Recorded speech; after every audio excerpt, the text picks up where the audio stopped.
my name is Cielo, and this is my trips through the national parks. First, we start off in my home in Phoenix, Arizona. Then we go up in Las Vegas, Nevada, and that's when we visit the Forum shops at Caesar's Palace, Nevada, and is known as the heart of retail in the city. Much like how in old times it was the heart of the entire city. It's 675,000 square feet with over 160 shops and restaurants. It opened on May 1st, 1992 by Simon Property and Sheldon Gordon, eventually bought out by Simon. And the designs include columns, fountains, streetscapes, statues, and a painted ceiling. Some attractions include the animatronics, aquariums, Gucci, Fendi, Valentino, Versace, and Armani. There are about 28 million people who visit the Forum yearly. Next, we can go into Julia Pfeiffer Burns State Park in California. It is located near Greenfield, Soledad, and Salinas. It is home to Smith's butterfly colonies, peregrine falcons, California condors, and southern sea otters. They have a mission to preserve and protect nature and its resources, and do so through the Monterey Bay National Marine Sanctuary, along with the California Sea Otter State Game Refuge and Save the Redwood. It has an annual visitation of around 2 million people and is open year-round. Esselen-speaking natives of California inhabited the area, which is currently Julia Pfeiffer Burns State Park, up until the early 1800s. Later, the land was homesteaded by many families. Eventually, Julia Pfeiffer came into the picture when her father moved near the area when she was just a baby. Since she grew up in that area, she grew up loving nature and the sea and the wildlife there.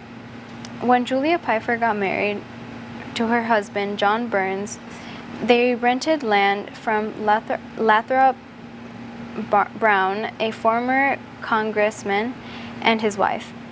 The Browns grew to like Julia for being such a compassionate, caring, and outspoken person.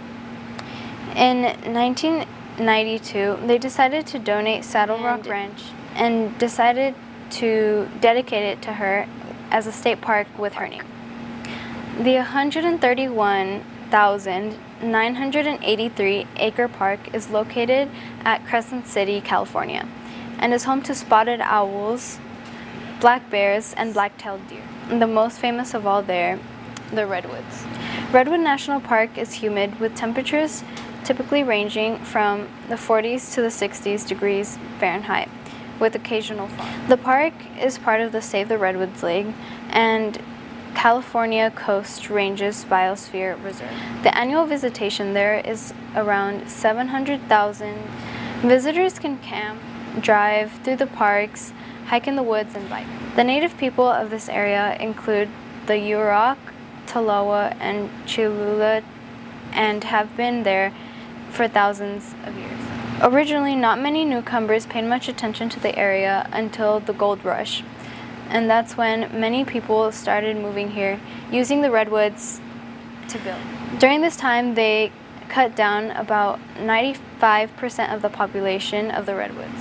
Then the state of California made the state parks to protect these redwoods. Eventually, all the state parks came together as one, as a national park, created in 1968, with an expansion later in 1978.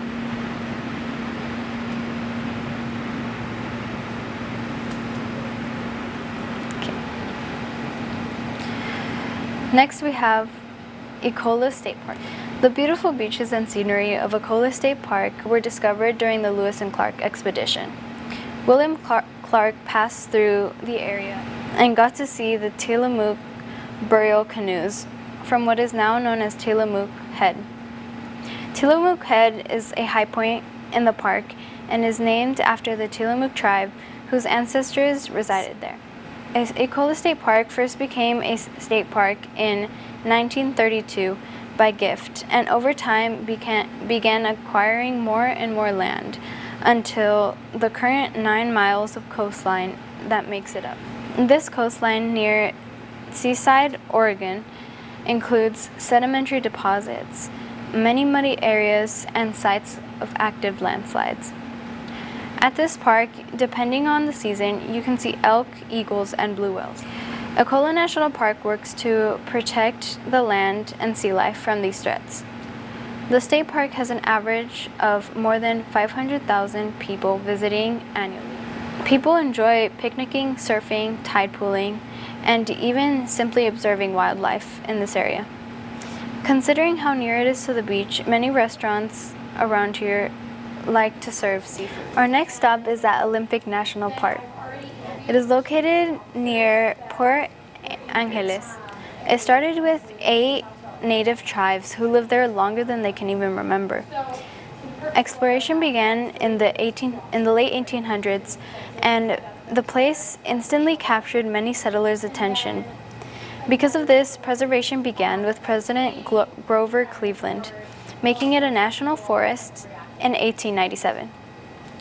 Later, President Teddy Roosevelt made a part of this a national monument. After that, in 1937, President Franklin Roosevelt visited the area himself and made it a national park a year later. It has evergreen conifer trees, big leaf maple trees, and douglasie. Endangered animals here include wild salmon, marbled murrelets, and short-tailed albatross. Threats to this park include climate change, invasive species, and therefore decreasing population in endangered species. To combat this, it has become a biosphere reserve in the Man and Biosphere program. The beautiful scenery has also attracted 2 to 3 million people annually.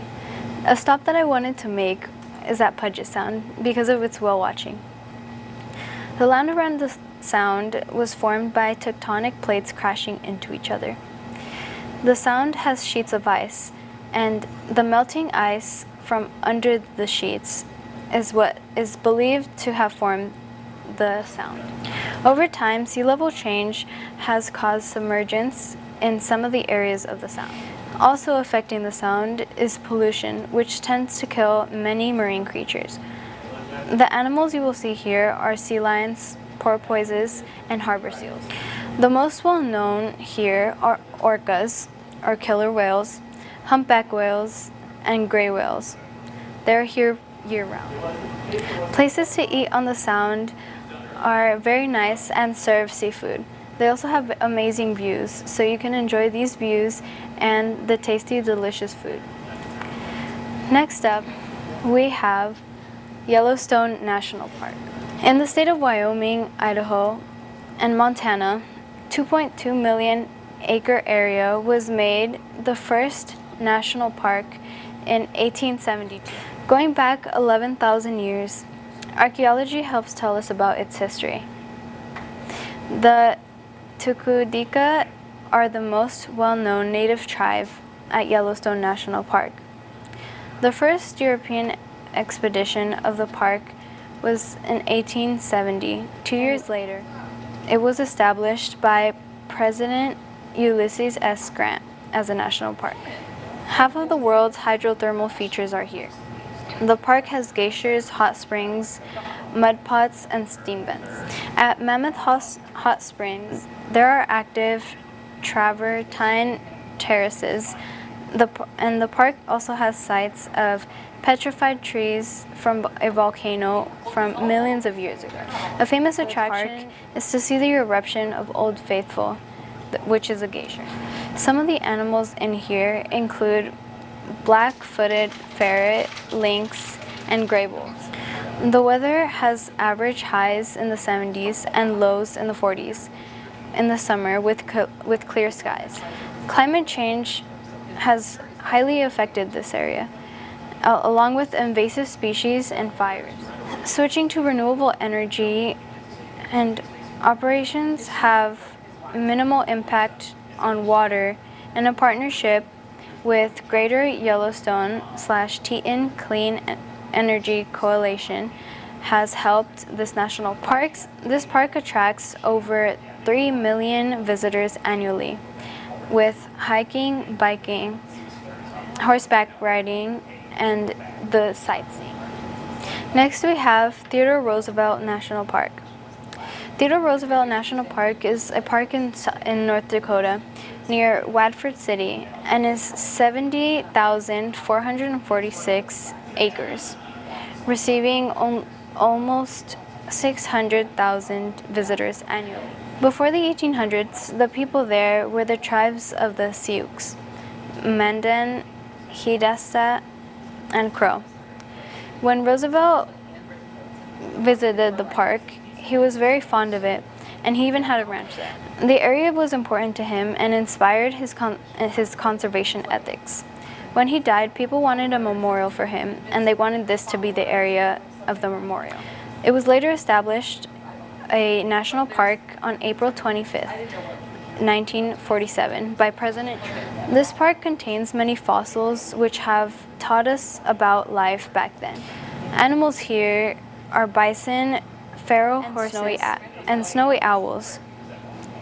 Plants here are American elm, green ash, and Avery Peak twin pods. Theodore Roosevelt Park is most threatened by air pollution and light pollution, and the park was a step in the conservation of plants and animals in the area. The park has an astronomy festival, camping, and hiking. The food here includes lots of delicious steak nearby. Arches National Park is in Utah near the city of Moab. It is 76,519 acres. In southwest willow flycatcher, bird, and razorback suckers are some of the animals that reside here. Some plants that are here are the dwarf bear poppy, rough horsetail, and black maidenhair fern. The arch has formed due to high salt concentration and erosion removing sedimentary rocks. There are around 1.5 million people visiting here annually. Some popular activities in this park include horseback riding, rock climbing, stargazing, and stopping to eat tasty hamburgers. Arches National Park works to monitor these impacts and keep them at bay. The Hopi tribe is one of the native tribes and of many others in the beginning when the Americans moved into this area.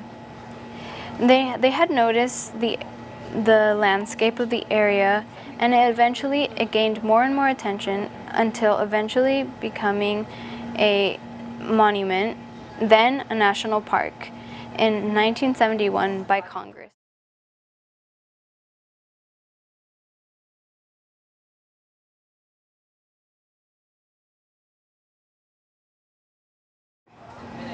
Next we go to Pedernales Falls State Park.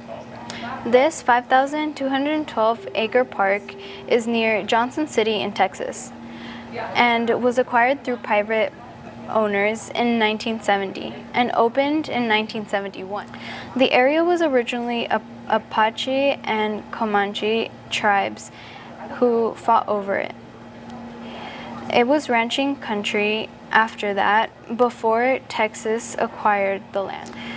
The river drops over layered steps of limestone, which is 300 million years old. And this place educates people about nature and about things affecting it, like climate change and pollution. Some animals found here are wild turkeys and, as you can see here, golden-cheeked warblers. The weather and place is good for swimming, kayaking, and visiting a butterfly garden there. There are many grills and Mexican places around to eat. Last stop, we have Laguna Madre.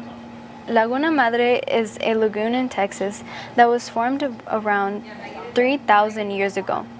This place has an average temperature in the high 90s and is a great place to snorkel near South Padre Island. Here you can find brown pelicans, peregrine falcons, and white-tailed hawks. There are also shrimp in the water, waterfowl, and sea turtles.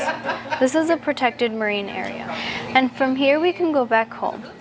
I hope you enjoyed going on this road trip with me.